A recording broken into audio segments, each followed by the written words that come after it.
El conflicto de los siglos en Héroes de la Fe. La fe de los mártires. Cuando Jesús reveló a sus discípulos la suerte de Jerusalén y los eventos de la segunda venida, también predijo lo que experimentaría su pueblo desde el momento en que Él sería quitado de en medio de ellos hasta el de su retorno en poder y gloria para libertarlos. Desde el Monte de los Olivos, el Salvador contempló las tormentas que iban a azotar a la Iglesia Apostólica, y al penetrar aún más en el porvenir, su ojo vislumbró las fieras y desoladas tempestades que se desatarían sobre sus seguidores en las eras de oscuridad y persecución venideras. En unas cuantas declaraciones breves, de terrible significación, predijo la medida de aflicción que los gobernantes del mundo impondrían a la Iglesia de Dios. Los seguidores de Cristo habrían de recorrer la misma senda de humillación, escarnio y sufrimientos que a Él le tocará pisar. La enemistad contra el Redentor del mundo se despertara. Iba a manifestarse contra todos los que creyesen en su nombre. La historia de la Iglesia primitiva atestigua que se cumplieron las palabras del Salvador. Los poderes de la tierra y del infierno se coligaron contra Cristo en la persona de sus seguidores. El paganismo previó que, de triunfar el Evangelio, sus templos y sus altares serían derribados. Por tanto, reunió sus fuerzas para destruir el cristianismo. Se encendieron los fuegos de la persecución. Los cristianos fueron despojados de sus posesiones y expulsados de sus hogares. Todos sufrieron gran combate de padecimientos, experimentaron vituperios y azotes, y a más de esto, prisiones y cárceles. Muchísimos sellaron su testimonio con su sangre. Nobles y esclavos, ricos y pobres, sabios e ignorantes, todos fueron muertos sin misericordia. Esas persecuciones, que empezaron bajo Nerón, cerca del tiempo del martirio de Pablo, continuaron con mayor o menor furia por varios siglos. Los cristianos eran inculpados calumniosamente de los más espantosos crímenes y eran señalados como la causa de las mayores calamidades, hambres, pestes y terremotos. Como llegaron a ser objeto de los odios y sospechas populares, no faltaban los delatores que por vil interés estaban listos para vender a los inocentes. Se los condenaba como rebeldes contra el imperio, enemigos de la religión y azotes de la sociedad. Muchos eran arrojados a las fieras o quemados vivos en los anfiteatros. Algunos eran crucificados, a otros los cubrían con pieles de animales salvajes y los echaban a la arena para ser despedazados por los perros. Estos suplicios constituían a menudo la principal diversión en las fiestas públicas. Vastas multitudes solían reunirse para gozar de semejantes espectáculos y saludaban la agonía de los moribundos con risotadas y aplausos. Doquiera buscasen refugio, a los discípulos de Cristo se los perseguía como animales de rapiña. Por eso se vieron obligados a buscar escondite en lugares desolados y solitarios. Faltos de todo, fueron oprimidos y maltratados, hombres de los que no fuera digno el mundo, errantes por desiertos y montañas, por cavernas y astros de la tierra. Las catacumbas ofrecieron refugio a millares. Debajo de los cerros, en las afueras de la ciudad de Roma, fueron cavándose a través de la tierra y las rocas largos túneles subterráneos. La oscura e intrincada red de galerías se extendía kilómetros más allá de los muros de la ciudad.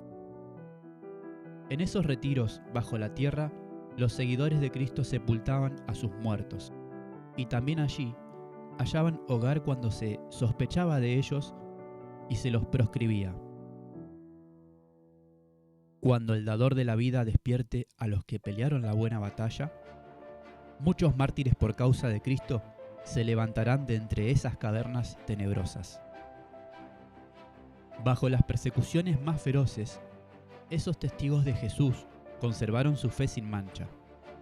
A pesar de verse privados de toda comodidad y aún de la luz del sol, mientras moraban en el oscuro pero benigno seno de la tierra, no profirieron quejas. Con palabras de fe, paciencia y esperanza, se animaban unos a otros para soportar la privación y la desgracia. La pérdida de todas las bendiciones terrenales no pudo obligarnos a renunciar a su creencia en Cristo. Las pruebas y la persecución solo eran peldaños que los acercaban más al descanso y la recompensa. Como los siervos de Dios en los tiempos antiguos, muchos fueron muertos a palos, no admitiendo la libertad para alcanzar otra resurrección mejor.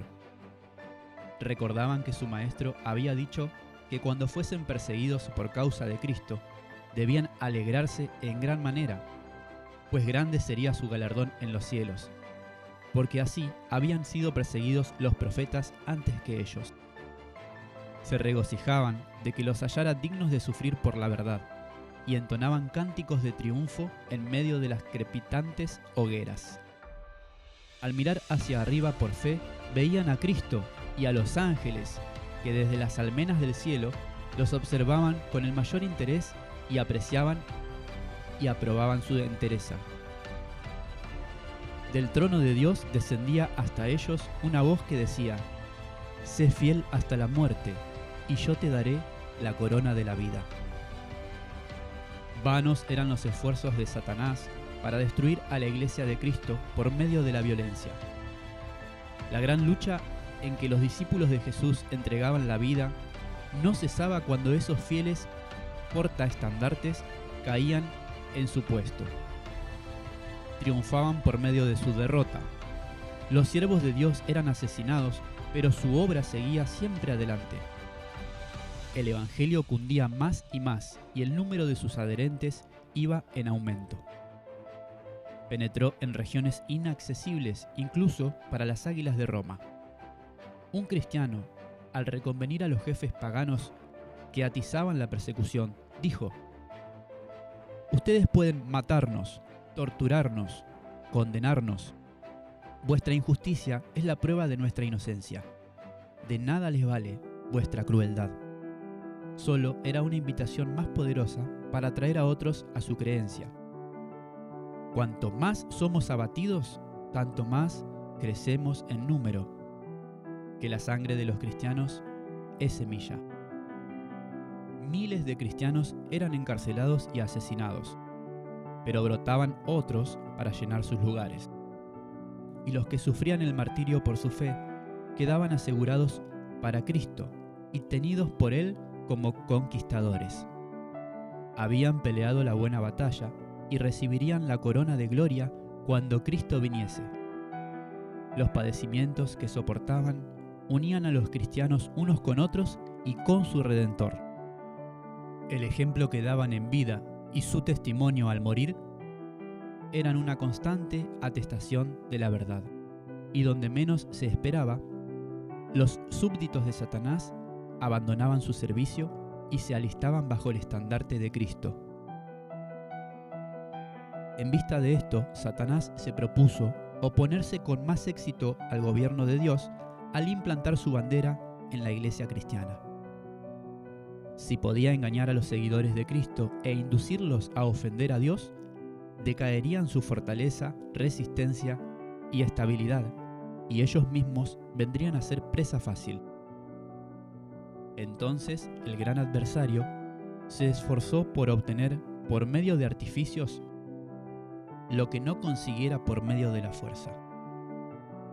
Cesó la persecución y la reemplazaron las peligrosas seducciones de la prosperidad temporal y del honor mundano. Los idólatras fueron inducidos a aceptar una parte de la fe cristiana, al par que rechazaban otras verdades esenciales.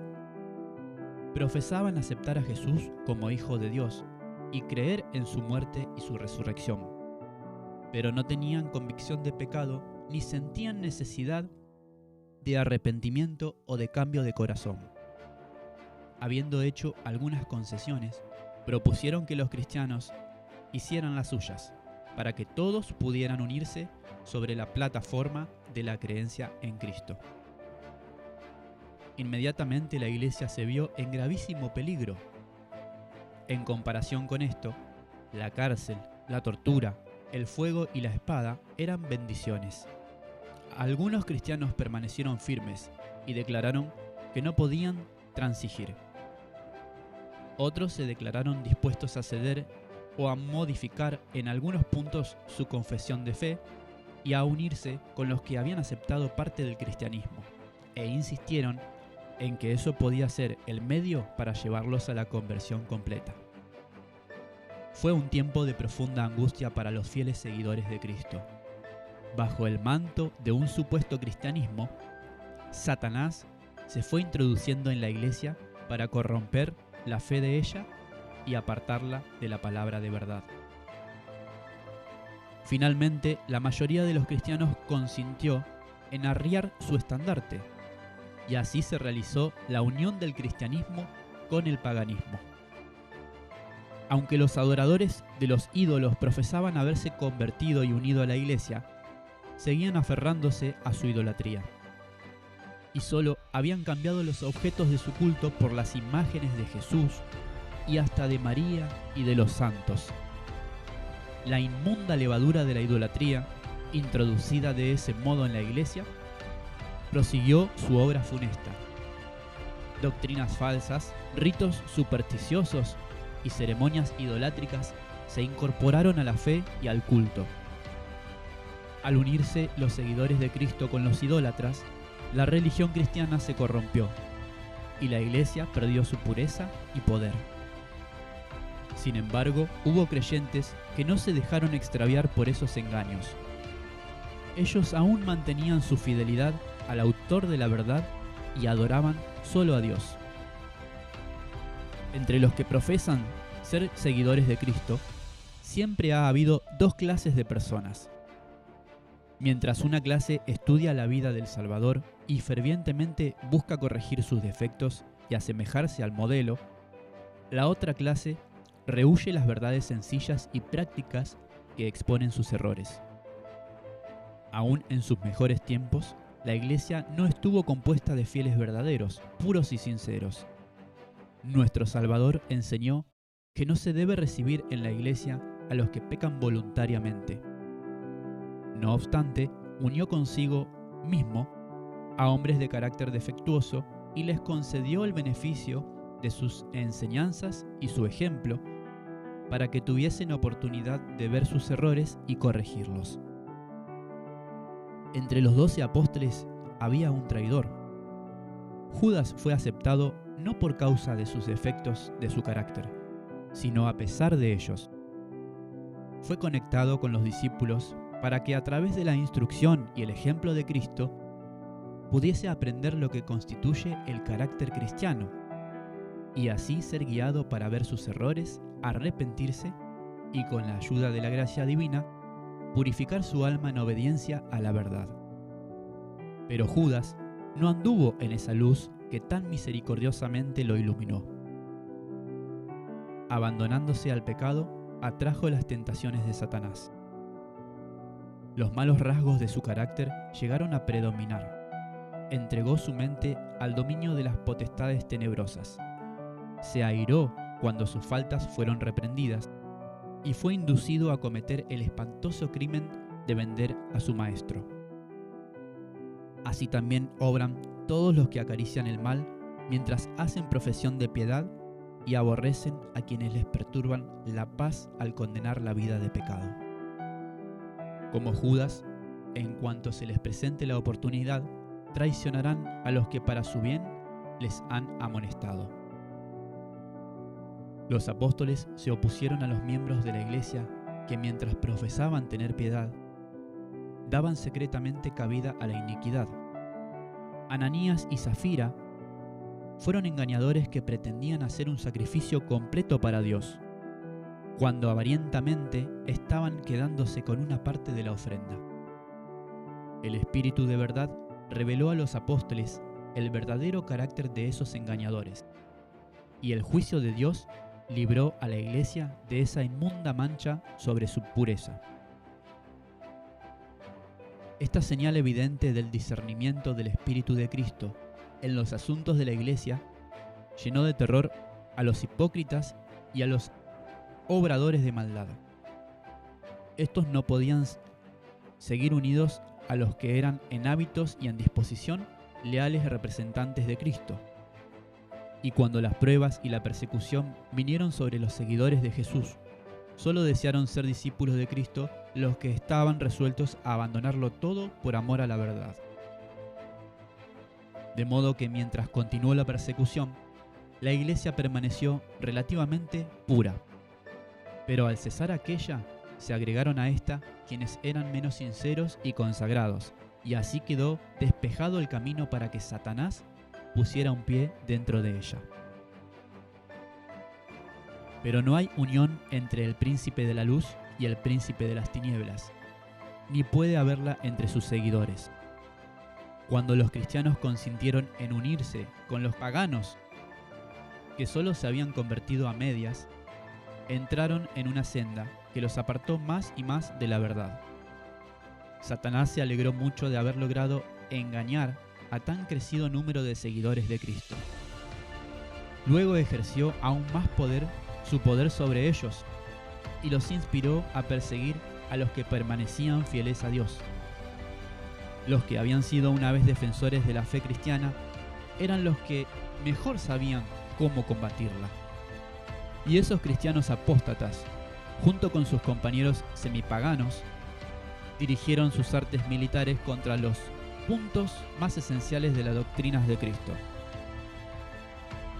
Se requirió una lucha desesperada por parte de quienes deseaban ser fieles y permanecer firmes contra los engaños y las abominaciones que se disimulaban bajo las vestiduras sacerdotales y se introducían en la iglesia.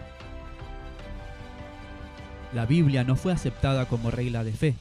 La doctrina de la libertad religiosa se la llamó herejía, y sus sostenedores fueron aborrecidos y proscritos. Tras largo y tenaz conflicto, los pocos fieles resolvieron disolver toda unión con la iglesia apóstata si ésta aún rehusaba desechar la falsedad y la idolatría. Vieron que esa separación era absolutamente necesaria si querían obedecer la palabra de Dios. No se atrevían a tolerar errores fatales para sus propias almas y dar así un ejemplo que ponía en peligro la fe de sus hijos y la de los hijos de sus hijos.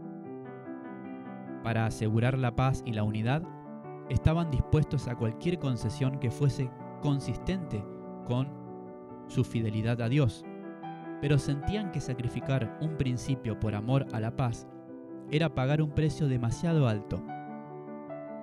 Si se podía asegurar la unidad con solo comprometer la verdad y la justicia, entonces habría diferencias e incluso guerra. Bueno sería para la Iglesia y el mundo que los principios que esas almas vigorosas sostuvieron revivieran hoy en los corazones del profeso pueblo de Dios.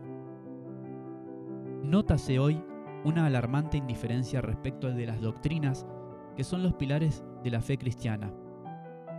Está ganando más terreno la opinión de que, al fin y al cabo, dichas columnas no son de vital importancia. Semejante degeneración fortalece las manos de los agentes de Satanás, de modo que las falsas teorías y los fatales engaños que en otros tiempos eran expuestos y rebatidos por los fieles con peligro de su vida, ahora encuentran aceptación por parte de miles que proclamaran ser seguidores de Cristo. Sin duda, los cristianos primitivos fueron un pueblo peculiar.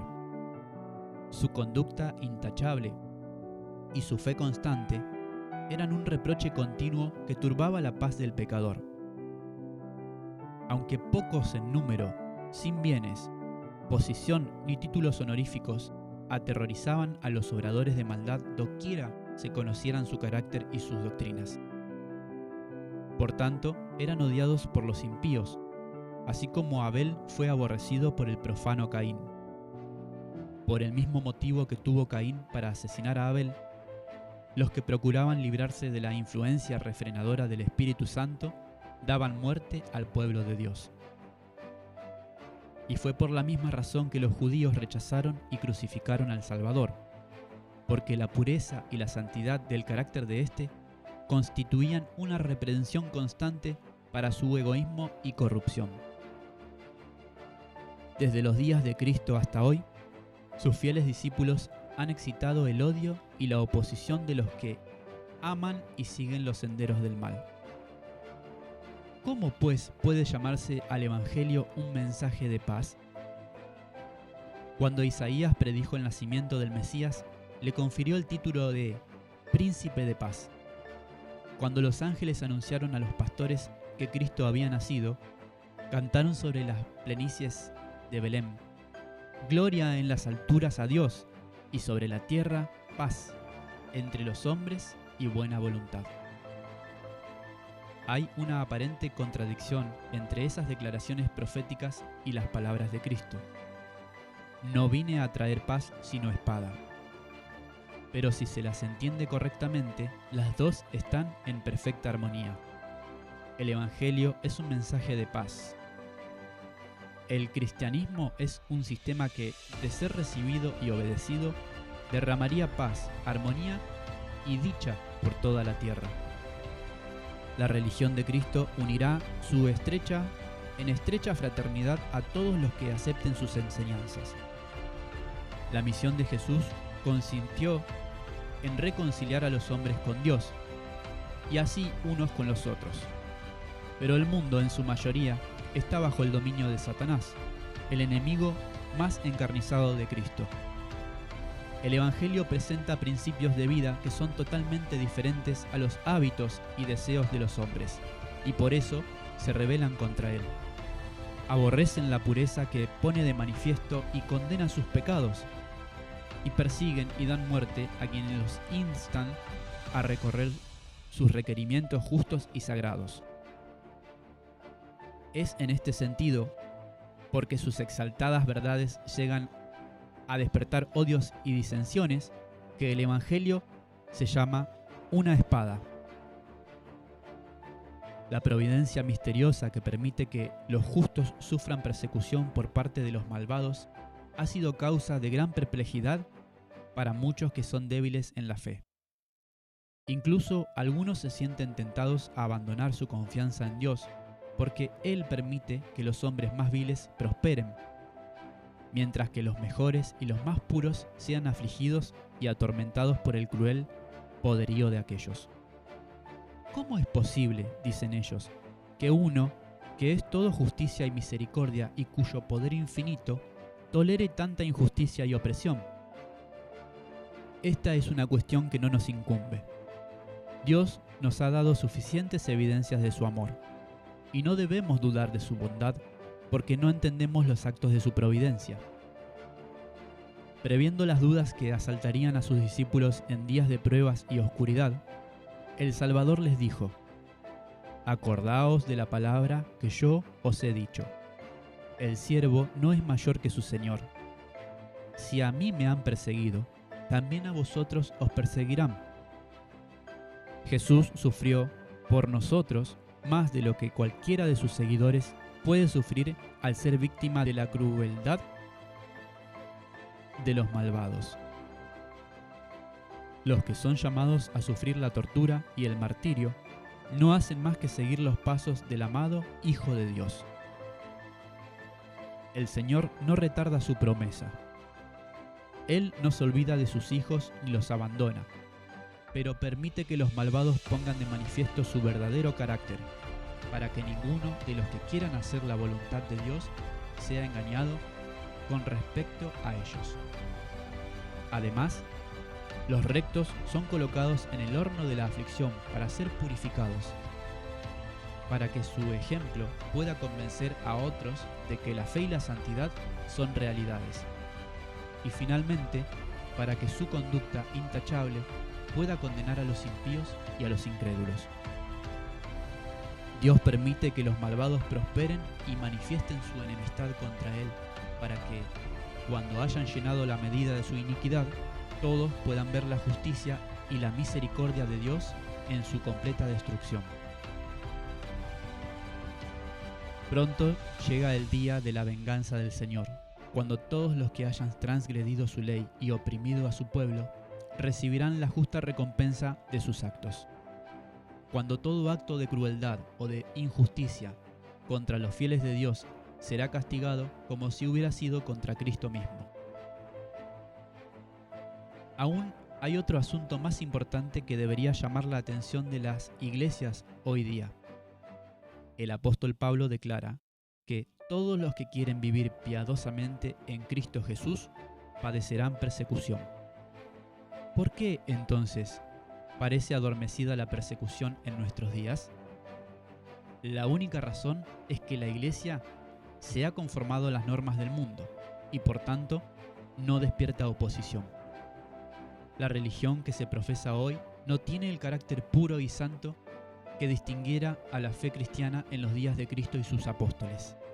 Si el cristianismo es aparentemente tan popular en el mundo, ello se debe tan solo al espíritu de transigencia con el pecado, a que las grandes verdades de la palabra de Dios son miradas con indiferencia, y a la poca piedad vital que hay en la Iglesia.